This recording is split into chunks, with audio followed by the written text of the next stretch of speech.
TV의 이영풍 대표, 원영섭 TV의 원영섭 대표, 예, 두 분이 예, 오늘 괴담을 박살낼 두 버스터즈로 나타나셨습니다. 어서 오세요. 네. 예, 반갑습니다. 예, 단계 사태부터 시작하죠. 어느 분이 시작하시겠어요?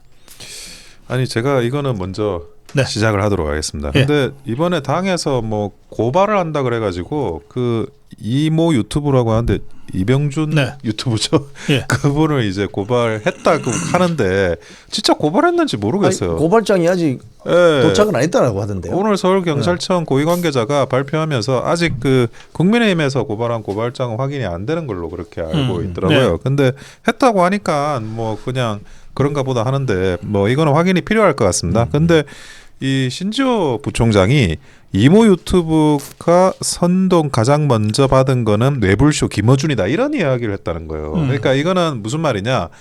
한동훈 대표를 공격하는 거는 좌파하고 일부 그 유튜브들이 연합해서 공격을 하는 거다. 이런 이제 이미지를 심어주려고 하는 것 같은데 사실은 그 몇몇 그 친한계 유튜브 말고 전부 다 이 문제를 당원 게시판 사태를 문제 삼고 있고요. 그리고 이병준 씨가 가장 먼저 한 것도 아닙니다. 그리고 가장 먼저 이렇게 받은 게 뭐 매불쇼 김어준 이게 아니고 아니죠. 제도권에서는 가장 먼저 제도권에서 받은 거는 그 CBS 그 이정주 기자의 질문하는 기자 코너 그 유튜브가 있거든요. CBS 자체 유튜브 거기서 이제 가장 먼저 나왔고 그 이전에도 사실은 그 우파 유튜브들의 상당수들은 이미 이 부분에 대해서 계속 그 주장을 하고 있었기 때문에 지금 이 신지호 부총장이 이야기하는 건 사실이 아니다. 그리고 제가 이 그 정보 공개 청구를 해서 그 고발장을 한번 봐야 되는데 뭘 고발하겠다는 건지가 좀 모르겠어요. 그래가지고 이 부분과 관련해서도 그 이병준 그 피고발인이 되는 이분이 그 정보 공개 청구를 빨리 해서 고발장을 한번 입수해서 그거를 한번 그 회람하는 게 필요하리라고 보여집니다. 이게 원래 저기 단계 사태가 처음에 어떻게 시작이 됐냐면요. 어떤 여성 당원인지 하여튼 누군가가 당원 게시판을 이렇게 보니까 좀 이상한 패턴이 있는 것 같아서 이걸 전효옥 씨에게 제보를 했다는 거예요. 전효옥 전 의원한테. 네. 그래서 전효옥 전 의원이 자기가 좀 건강도 안 좋고 하니까 이걸 이병준 기자한테 토스를 한 겁니다. 그렇게 시작이 된 걸로 지금 알려져 있는데 그래서 이병준 기자가 밤새 앉아가지고 당원 게시판을 그냥 이잡듯이 깨끗하게 정리를 하고 사진 캡처를 다 한 거죠. 그래서 그 캡처를 해보니 이런 문제가 있더라. 뭐 김건희 여사 목에 뭐 개목줄 달아놔야 된다. 이런 그 게시글부터. 그런데 희한하게 그 시스템이 드러나는 것은 성만 드러나는데 김땡땡 한땡땡 이렇게 나는데 게시자를 이름을 넣어서 검색을 하면 이름이 딱 뜨는 거예요. 그래서 이병준 기자가 그걸 다 확보한 겁니다. 사진 캡처를.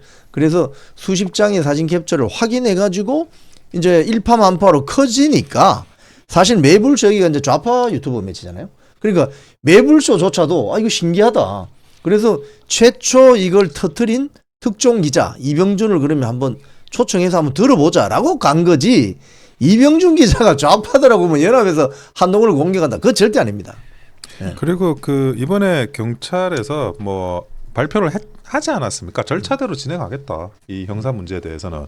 그래서 그 부분에 대해서 명확히 했고요. 지금 뭐 중복되는 고발인들이 있기 때문에 그런데 고발인은 이제 4명이고 그리고 진정 사건 하나 고발 사건 7개에서 총 8건이 지금 경찰로 가 있다고 합니다. 그래서 이 부분과 관련해서 뭐 과거에 이제 그 법무부 장관 댓글팀 사건과 같이 지금 서울경찰청에서 들여다보고 있다고 하니까 저는 곧 이제 어떤 의미 있는 착수가 있을 거라고 생각하고 있습니다. 한동훈이 댓글팀 그 사건. 예, 오늘 맞습니다. 오전에 그 서울경찰청장이 정례 기자 간담회를 했거든요. 예.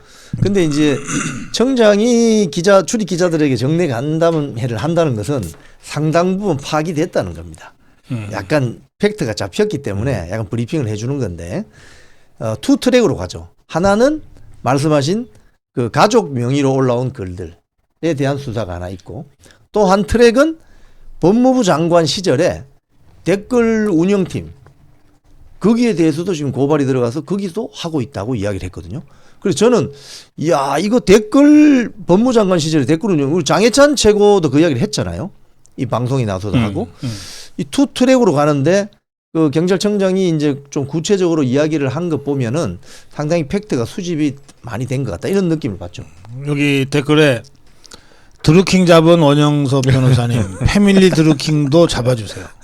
아니 제가 아마 우리 당에서 드루킹 만난 사람 저밖에 없을 텐데. 근데 이 드루킹을 민주당에만 서식하는 줄 알았더니 국민의힘에 드루킹이 서식하는지는 몰랐던 거예요. 와, 근데 아니 원래 저기 있다가 일로 온 거 아니에요? 아니, 그래서 아니 어떻게 그렇네요.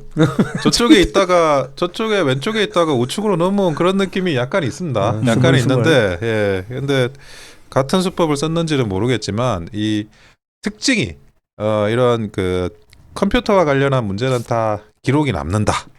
절대 이 증거 자료를 삭제하거나 증거인멸할 수 없다. 반드시 잡히게 돼 있다. 저는 그 말씀은 드립니다. 아마 그 드루킹들이 이 방송을 보고 있을 가능성이 굉장히 높습니다. 반드시 잡힌다. 디지털 흔적을 남기지 마삼. 근데 진은정이가 그 가족 댓글을 썼을 가능성이 매우 높다. 예. 뭐 장해찬은 거의 단정하고 아니면 고발해라 이러던데 그 가능성은 어떻게 보세요? 아니 특히나 그 인적 사항을 확보를 해야 되는데 자기 자식 인적 사항, 그렇죠. 자기 부모님 인적 사항, 그리고 또 저기 시어머니인가요? 그 인적 사항 이런 것들을 다 확보를 하기 위해서는 그래도 각각과 일촌 관계인 분이 인적 사항을 확보하는 게 제일 편합니다. 그러니까 예를 들어 진형구가 사돈한테 인적 사항을 달라고 하기는 좀 그렇잖아요. 그리고 그 딸이 할아버지 할머니한테 인적 사항 달라고 하기는 좀 그렇지 않습니까? 그러니까 그 가운데 있는 사람이 딱 허브 역할을 할 사람이 진은정밖에 없는 거예요. 그러니까 진은정 그분이 그 각각의 명의를 받아가지고 진행을 했다라고 하는 장해찬 전 최고의 그런 추정은 굉장히 저는 가능성이 높은 이야기라고 보여집니다. 다만 이제 댓글들이 올라간 시간, 댓글의 형태 이런 것들이 이거 마치 그 매크로 쓰는 것 같은 그 김경수 드루킹 같은 그런 냄새가 난다는 지적도 지금 있어요. 네, 그걸 한번 두고 봐야죠. 네, 뭐 기계적 방식을 쓴 것 같습니까? 거기에 보면 마지막 그 문장에 어떤 뭐 특정될 수 있는 어떤 단어들이라든가 이런 게 좀 있다는 거예요. 기계적 방식으로 그 킹크랩을 돌렸을 때 나오는 그런 것과 유사한 흔적들이 있다는 예, 거죠. 그래서 의심하고 있죠. 네. 그런데 그 드루킹 사건 또 한가족 드루킹 사건이라고 뭐 보통 부르는 것 같은데 이게 드루킹보다 이게 이게 범죄의 그 성격이 훨씬 더 사악한 거 아니에요? 아이 그렇죠. 그때는 뭐 적어도 이게 분명히 잘못된 행동은 맞아요. 그 옛날에 드루킹도 그 선거를 이겨보려고 대통령 선거 이겨보려고 그래도 그 사람들은 이것저것 한 거고. 그리고 주로 이게 뭐 댓글을 뭐 이렇게 사악한 패륜적 댓글을 단 게 아니라 그렇죠. 문재인이 칭찬글에 좋아요를 좋아요 누른 겁니다. 기계적 방식으로 뭐 돌아서 많이 올리고. 그 기사를 포털의 올리고. 맨 상단으로 올리고 올리고. 뭐 이런 예, 여론 예. 조작을 한 거 아니에요. 맞습니다. 예. 그러니까 주로 좋아요를 한 거고 이거는 무슨 뭐 아주 패륜적인 막말들을 지금 아주 계속 올린 거 아닙니까? 이게. 인격 살인에 가까운 뭐 개목줄 이야기하면 끝난 거 아니겠습니까? 그런 인격 살인의 글들이 있기 때문에 이건 저기 김경수 드루킹하고는 좀 사안이 다르죠. 상당히 이거는 좀 악질적이다 이렇게 보여지는 거죠. 그 당시에 네이버 댓글이 그 보여지는 로직이 좋아요를 많이 그 누르는 그 해당 댓글이 상단에 걸리게 돼 있는 그런 구조가 있었으니까 그거를 가지고 이제 그 작업을 한 거고. 근데 아니 그런 여러 가지 관계, 인간적인 관계를 사실은 좀 생각을 해보면 아니 그래도 그 남편을 어쨌든 모든 걸 다 만들어줬잖아요. 그 윤석열 대통령이. 그런데 뒤에서는 계속 욕하고 막 그 돌 던지고 이랬다는 게 저는 아니 인간이 저럴 수 있나 하는 생각을 상당히 많이 합니다. 이중인격이죠. 아니 정치도 인간이 하는 건데. 제가 오늘 어떤 분한테 이런 얘기 들었어요. 한동훈을 좀 비교적 잘 아는 그러니까 이제 법조인인데 그러더라고요. 한동훈 제가 이제 한동훈이가 어떻게 이 대통령과의 관계나 김건희 예, 여사의 예. 관계나 이런 걸 보면은 도저히 이 상상이 안 되는 폐륜적인 짓을 했는데 예. 라고 했더니 그 상상이 안 되시죠 이러더라고요. 그러면서 이제 하시는 말씀이 한동훈이는 사람이 아닙니다 이러더라고. 네? 예. 근데 이게 막말이 아니에요. 예. AI 같은 사람입니다. 이러더라고요. 아. 그 AI가 뭐예요? 뭐 머리는 팽팽 돌아가죠. 예. 근데 감정은 하나도 없는 거잖아요. 예. 사람으로서의 어떤 감정, 예. 뭐 또는 희노애락 이런 거 없는 거잖아요. 오로지 냉정한 계산만으로 지가 서바이벌 하는 데는 뭐가 좋은지 이런 거잖아요. 그 터미네이터 나오는 그걸 우리가 상상할 수 있겠는데. 터미네이터도 기계 인간이 조금 감정이 있지 않습니까? 그게 나오는 기계 인간. 그 로봇 영화에는 예. 이 로봇이 사실은 인간의 감정을 예, 배우죠. 예. 그거를 약간 좀 닮으려고 하는. 근데 그런 AI는 아직 스토리들이- 감정은 못 배우나 봐. 아, 예. 감정이 없죠. AI는. 감정을 배우려면은 그건 이제 인간의 영역으로 들어가야 되는데 결국 AI는 인간이 창조한 기계이기 때문에 어떻게 보면 뭐 신앙이 있는 사람은 하나님이라고 하고 신앙이 없는 사람은 조물주라고 하는데 거기에 창조된 인간하고는 완전히 다른 거죠. 그래서 이게 하여튼 73년생 세대적 특징이라는 측면도 있대요. 예, 사회학자들 예, 예. 얘기가 그 세대가 좀 많이 좀 그런 의미에서 그 세대 특징이 좀 다르대요. 아, 저는 세대 특징이라고 하기 좀 민감한 내용인가? 근데 아니 이제 73년생이면 예. 대학을 졸업했을 때 IMF가 온 거죠. 아니 근데 그 제가 보는 이 생각의 패턴이나 행동 패턴이 네. 그 당시 강남 파라쿠 스타일이 약간 있어요. 그러니까 그거예요. 어. 그때의 강남 강남 파라쿠. 파라콘 좌파 스타일이 있다니까. 맞아요. 그 스타일이 있어요. 어. 그래가지고 저는 96학번이지 않습니까? 그래서 대학을 갔는데 하여튼 그분들은 약간 이게 좀 지금으로 표현하면 AI 같은 그런 느낌이 그때 있었어요. 글쎄. 네. 그 당시에 그 오렌지 탱자족이라고 했잖아요. 아니, 그렇죠. 오렌지 우리 탱자족. 시골은 아니지. 부산이 시골은 아닌데 그래도 부산에서 올라와 지방에서 올라온 사람들하고는 조금 이제 좀 완전히 다른 다르죠. 또 문화가. 다른 서울의 지역에 거주하는 사람들하고도 달라요. 또 다르지. 네. 그 강남 파라군의 독특한 그게 있었습니다. 컬러가. 자, 예. 그럼 그렇고 이게 단계에 금지어가 등장했어요. 11월 21일자부터. 이런 건 언론 자유의 기본을 모르는 처사입니다. 언론 자유라는 것은 대통령도 풍자하지 않습니까? 저 선진국 보세요. 뭐 영국, 미국 보면 대통령 풍자하잖아요. 이 풍자 글이잖아요. 뭐 이런 거 보면 뭐 가발이 어떠고 이런 거 다 풍자거든요. 일종의 풍자인데 그런 특정어를 추가를 하면은 이게 자동 글이 삭제된다니 이건 언론 자유 이건 침탈입니다. 금지어로 설정을 해놓은 그러니까 누군가가 그러니까 예, 당원 예. 게시판 관리하는 사람이 예. 요 금지어로 설정을 해놨나 봐. 그래서 요 단어가 들어가면 자동으로 안 보이게 삭제되는 이런 금지어가 지금 대충 어떤 거냐면 한 가발, 한 뚜껑, 예. 한 딸 요거 쓰면은 글이 글이 삭제되거나 사라져요. 사라진다는 거예요. 네. 아니, 그런데 대통령 관련해서는 훨씬 더 심한 욕들이 있어요. 이거는 그냥 남아있다는 거야. 그러니까 뭐 왕정 시대 그런 말도 못하냐 이런 이야기를 하던데 네. 아니 왕정 시대도 아니고 한 가발 한 뚜껑 한 딸이 이런 이야기도 못합니까? 일종의 이건 풍자인데 뭐. 아니 그리고 익명 게시판이라면서 자기들 주장으로는 익명 게시판이라는 데는 표현의 자유를 훨씬 더 높이려고 하는 건데 자기들은 익명 게시판이라고 하면서 이런 이제 특정한 단어를 금지어로 설정한다는 게 자기들의 정책하고도 굉장히 모순되는 게 아닌가라는 생각이 듭니다. 한동훈이 집에는 냄비건 프라이팬이건 뚜껑이 없을 것 같아요. 아니 물을 마시려면 이 뚜껑을 따야 됩니다. 제가 뚜껑 땄잖아요 지금. 뚜껑 딴 김에 제가 한 잔 마시겠습니다. 아니 그러니까 이게 어쩌다 당이 이렇게까지 됐나? 이 이재명 1급 체제라고 우리가 비판을 하잖아요. 예. 이거는 한동훈 완전 사장이지. 음. 이런 식으로 단계가 운영이 되고 관리가 되고 한다면. 아니 그 이재명도 익명 게시판에 이렇게는 안 할 것 같은데요. 자기 민주당 익명 게시판이 있으면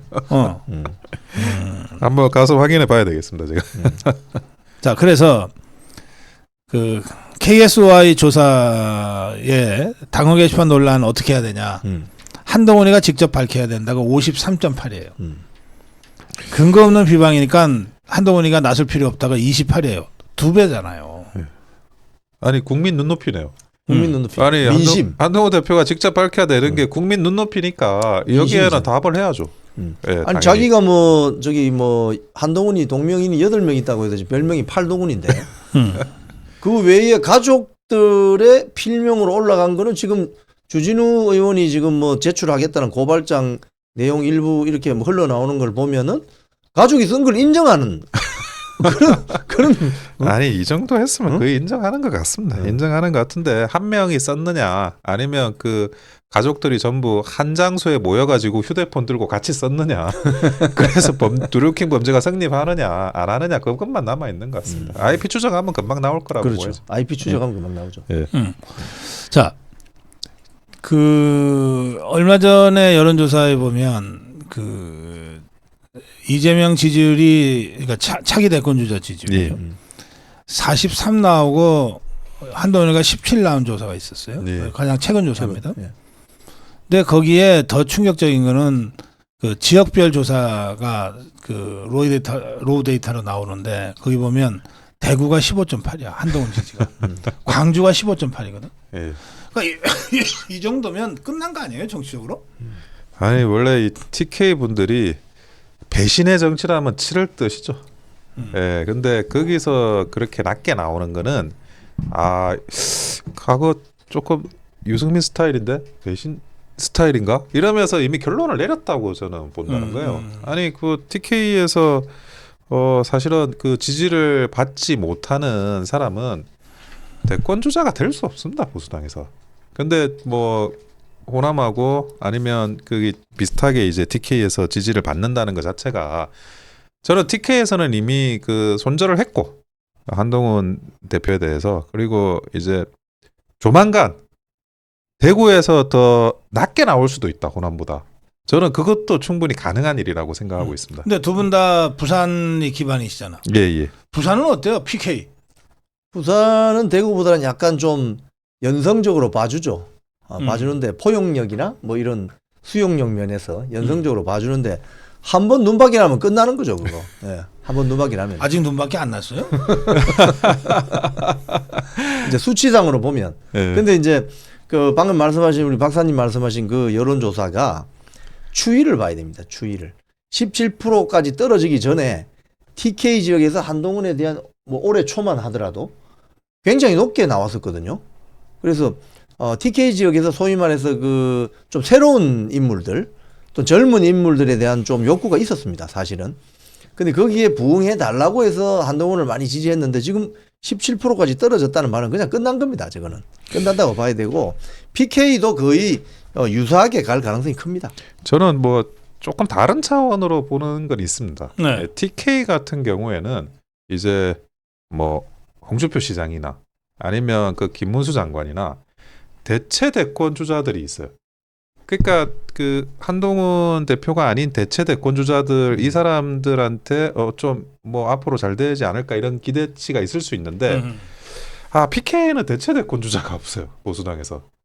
예, 그러니까 그 한동훈 대표가 아니면 이 홍길동 이런 그 대체제가 존재를 하지 않다 보니까 조금은 이제 좀 한 발 떨어져서 관망하는 그런 부분도 저는 있다고 보여집니다. 그러고 보니까 이번에 유난히 PK에서 많이 죽었네. 아니 우리 원영석 변호사, 이영풍 기자, 장혜찬 최고 이 전부 저 부산에서 그 출마 준비했다가 다 잘리고 박탈당하고 이런 사람들이잖아. 예. 그러니 뭐 지금 부산에 배치 달고 있는 사람들이 뭐 대안이 될 만한 사람들이 누가 있겠어? 결국 대통령 중심제니까 뭐 당장 아니더라도 나중에라도 이 사람 대통령 될라나? 그렇게 해야 민심이 확 모이거든요. 그런데 TK는 이미 뭐 그런 주자들이 있죠. 뭐 김문수 장관, 아까 말씀드린 홍준표 시장 같은 주자들이 있는데 PK는 뭐 언젠가는 뭐 나오지 않을까 하는 생각을 하고 있습니다. 예. 알겠습니다. 자, TK에서는 이미 한동훈은 끝났고 PK도 조만간 한동훈을 손절하게 될 거다. 예, 민심이 그렇다 이 말씀이시죠? 네. 자, 이제 국회 상황 좀 보겠습니다. 저 이창수 지검장과 조성원 4차장 검사, 최재훈 부패 2부장 검사 네. 이 두 사람이 아무래도 탄핵될 것 같아요.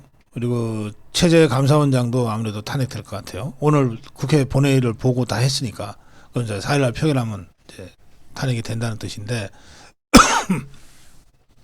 검찰은 탄핵되면 빈자리 남겨두고 가겠다 뭐 이러고 있습니다. 어떻게 이 상황을 보세요, 원영수? 아마 표결이 되면 그 압도적인 의석수로 탄핵소추 의결은 될 것 같습니다. 될 것 같은데 좀 이거를 우리가 뭐 국민의힘에서 뭐라도 좀 해봤으면 좋겠어요. 근데 제가 오늘 또 뭐 제 페이스북에는 글을 썼지만 그게 이제 그 직권남용 권리행사 방해죄나 이런 걸 한번 고발을 해본다든지 국회의원들을, 민주당 국회의원들을. 왜냐하면 과거에 사법농단 할 때 판사들이 하는 그런 굉장히 독립성이 높은 직무에 대해서도 그게 직권남용이라고 해가지고 권리행사 방해죄로 그 기소를 했었거든요. 그리고 적폐수사 때 그 법리들을 많이 활용을 했었었는데 그러면 그런 내용은 다시 또 국회의원들한테도 그 직분이나 직권을 남용했다라는 그런 법리적인 주장이 적용될 수가 있거든요. 그래서 그런 부분들에 대한 고발이 좀 이게 뭐 되고 안 되고를 떠나서 명백하게 결국 탄핵 소추가 안 될 거라는 걸 알고 하는 거는 그 공무원의 직권을 방해하는 거다, 권리를. 그러면서 이론 구성을 첫째 할 수 있을 것 같고, 저는 두 번째로는 무고죄도 가능하리라고 봐요, 법리적으로. 그러니까 징계 절차를 하는 것도 무고죄의 대상이 될 수가 있거든요. 이거 탄핵 소추나 이런 것도 물론 이제 그 형사처벌은 아닌 형사소추는 아니지만 이것도 그 행정적인 징계에 해당이 되기 때문에 무고로라도 고발을 한번 해야 되나 이런 쪽으로 뭐라도 이게 했으면 좋겠습니다. 지금 아니 근데 저 그런 거를 하는 데가 당의 법률위원회 아니에요? 그렇죠. 법률자문위원회에서 이런 거를 법리 분석을 해서. 근데 지금 그 위원을 맡고 있는 게 주진우라며. 그러니까 그 주진우는 지금 저 유튜브 고발하느라고 정신이 없어서 어디 그런 거 할 여유가 있겠어요? 아니 그러니까 당대표 개인의 변호인은 아니잖아요. 그러니까 법률자문위원장이. 그러니까 당을 위해서, 진영을 위해서 우리가 그 대국적으로 뭘 할 수 있는. 아니 개인 같은데? 예? 당대 저 한동훈이 개인 비서처럼 움직이는데. 아니 뭐 겉으로 타이틀을 어떻게 달건 움직이는 게 그러니까 그렇잖아. 지금 주진우 의원도 그렇고 정성국 의원도 그렇고 뭐 거기 경쟁할 그 뻔한 의원점 뭐하러 붙여져요? 다들 그 단수 공천자들입니다. 당시에. 그래서 이게 이제 지금 지나고 보니 왜 단수 공천이 됐는가를 우리가 알 수 있는 거죠. 근데 지금 저는 이런 걸 한번 지적해 주고 싶어요.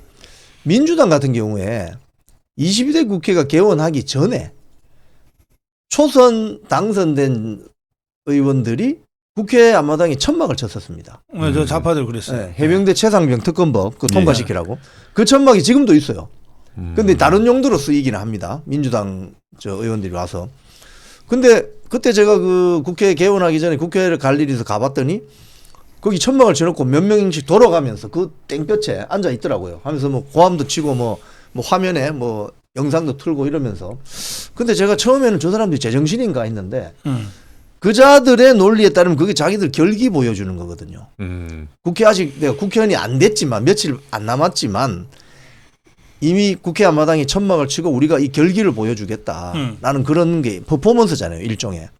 근데 지금 국민의힘 보면은 아까 말씀하신 법률적인 투쟁은 고사하고 정치적인 퍼포먼스도 제대로 못하는, 이게 무슨 정치 결사체냐는 거예요. 이게 국민들을 향한 메시지를 내야 되는데. 국민의힘이 정말 무기력하다는 얘기들은 뭐 여기저기서 나온 지 오래됐고, 근데 제가 주말 상황을 보면서 정말 좀 화가 나더라고요.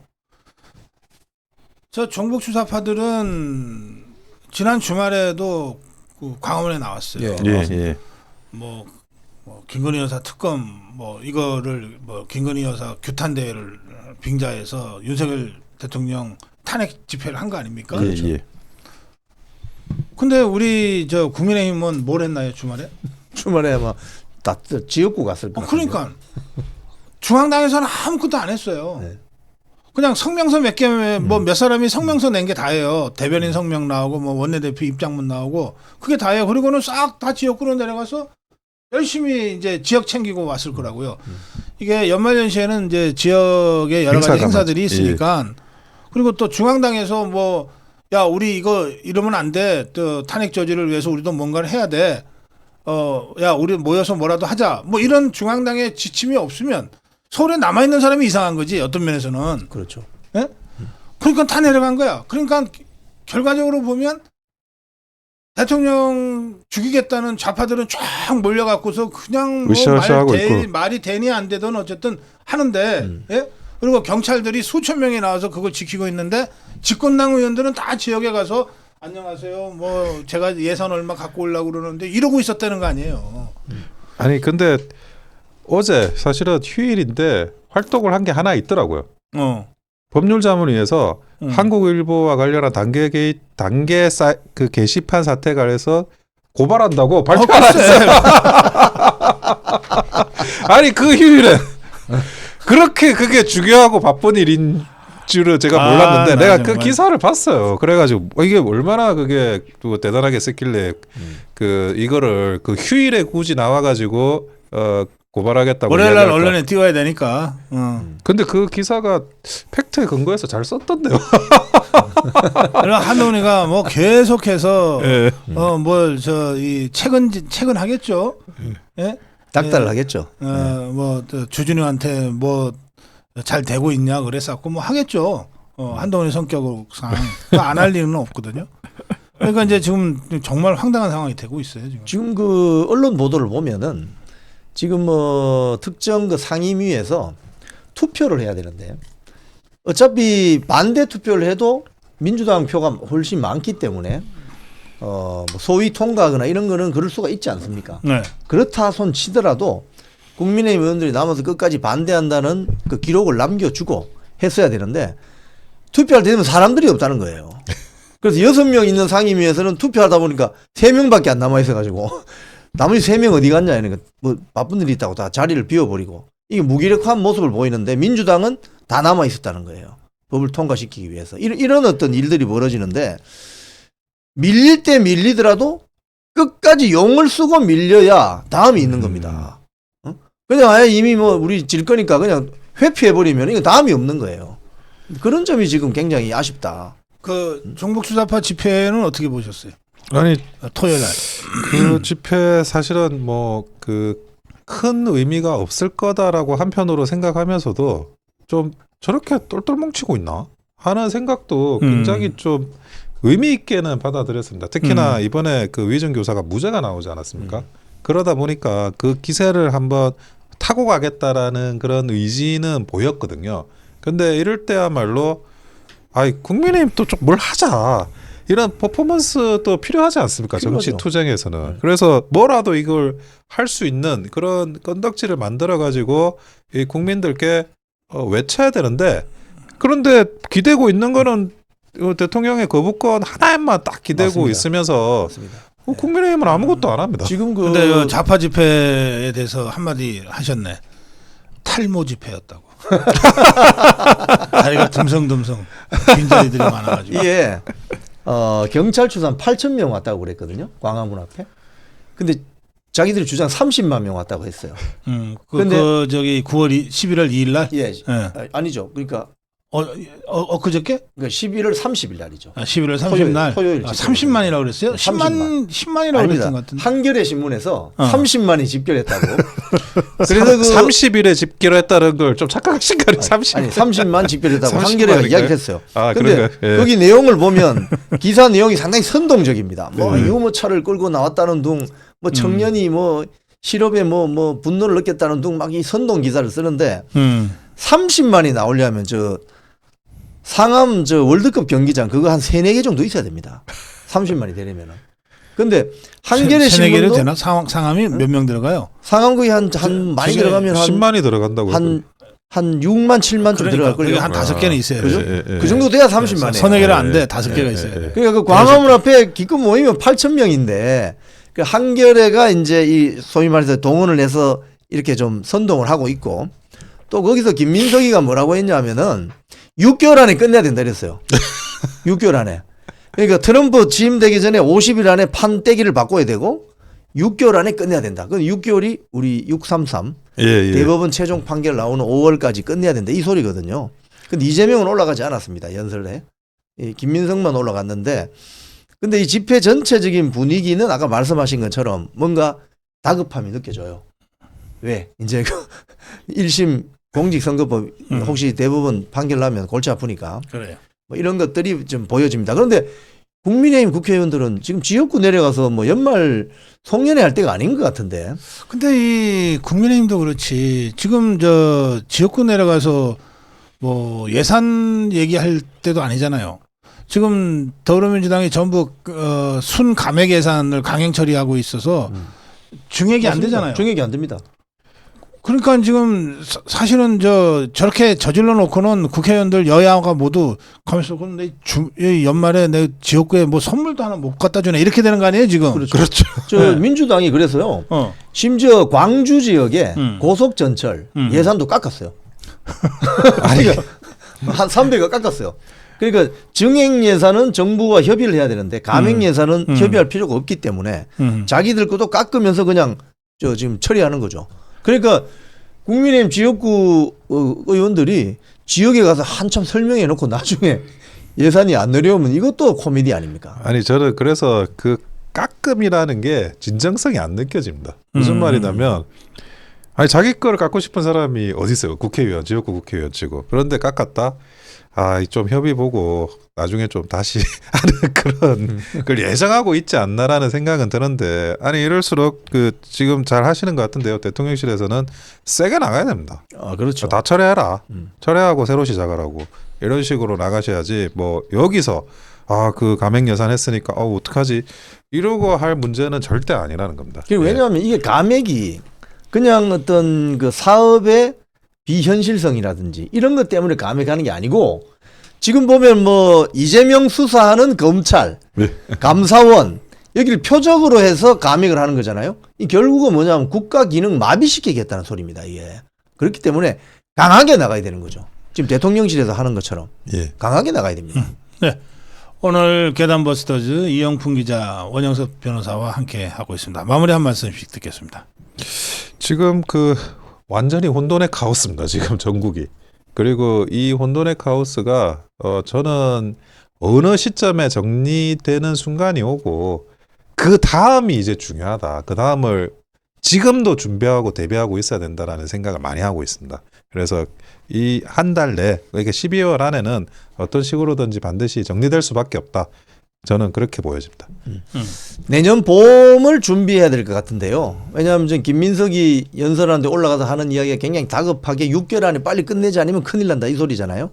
내년 봄을 준비해야 되고 그 과정 중에 하나 제일 큰 걸림돌이 될 수도 있고 또 하나 선택해야 될 뭐 국민의힘 당원들이라면 또는 지지자들이라면 선택해야 될 문제가 당대표를 이대로 한동훈으로 해서 가서 되겠느냐 하는 그 결정의 순간이 올 것 같아요.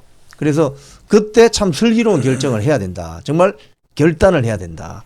그 순간이 올 것 같습니다.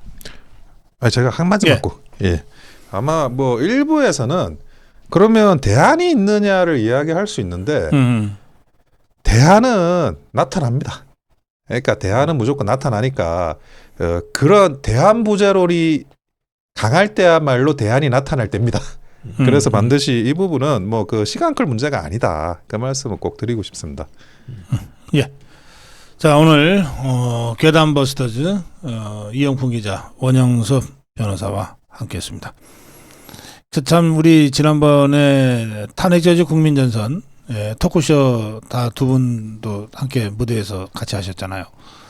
그 영상을 저희가 지난 주에 1부, 2부로 편집해서 올린 다음에 2시간짜리 편집하지 않은 통영상을 주말에 올려드렸거든요.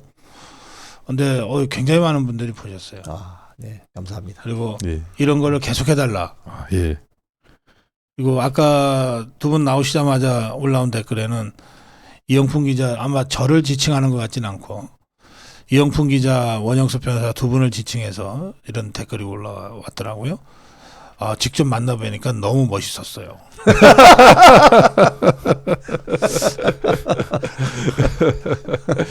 아유, 잘 봐주셔서 저희 감사드리고 사실 그 오프라인에서 직접 뵙는 게 또 다른 의미가 저는 있다고 보여집니다. 그래가지고 물론 화면을 보면서도 만나는 게 중요하지만 한번 만나서 악수도 하고 인사도 드리고 저도 너무 기쁜 그런 경험이었습니다.